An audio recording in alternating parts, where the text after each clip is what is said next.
do want to ask with the time we have about the disappearance of Lynette Hooker. You've been so closely tracking the minutia of this. You have so many sources on the ground here. She, of course, is the woman who disappeared. She was sailing with her husband near the Bahamas last month, and her husband, Brian, he says she fell off a dinghy and she was swept away by a strong current. You've been tracking the Coast Guard seizing the couple's sailboat now. Any update here? What do we need to know? What are they looking for in that sailboat? And do you believe that this federal seizure does mean that investigators think this was not an accident? Oh, 100%. I mean, when I saw the crime scene tape go up around Soulmate, I mean, look at that, right?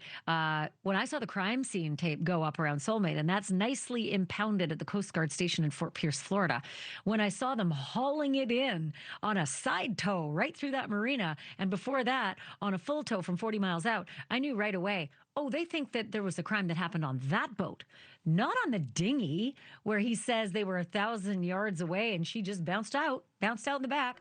And Natasha, there's so much to this. I couldn't even begin to tell you in the segment, but effectively everything he has said is a lie. And that I can say on television because he said the seas were 2 to 4 feet and the wind was blowing 18 knots. Well, not where he was. Maybe on the other side of Elbow Key, that would be the windward side. But on the leeward side, I have photos of the exact time and place. And it was calm as glass.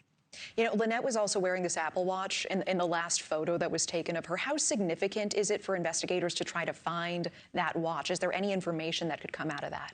So huge, really huge. Let's keep the tape on this one. Drop Dead Serious, my podcast, we found the last known picture so far of Lynette when she was at the Abaco Inn. It's the last place they left before, you know, this ridiculous story that Brian tells happened of her bouncing out of the dinghy. But there's a photo of her near the pool, and she's wearing that Apple Watch because it's got a really light pink band, and you can see clear as day that light pink band. And wouldn't you know it, the authorities seized a light pink Apple Watch off of Soulmate. Well, if she bounced off the back of the dinghy, she never made it back to Soulmate. How would her watch be on there? And I can tell you this from her own daughter. Her habit was to be out all day, get up on board, take a shower, take her Apple Watch off because it had a terrible battery and it never really lasted through dinner, 7 o'clock at night. That's exactly the time frame where he says she bounced out.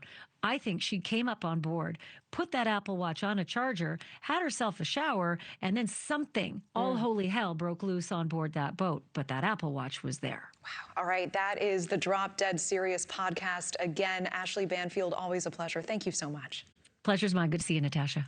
Thank you for watching. Subscribe below and download our NewsNation app right now on your phone, and you will get fact-based, unbiased news for all Americans.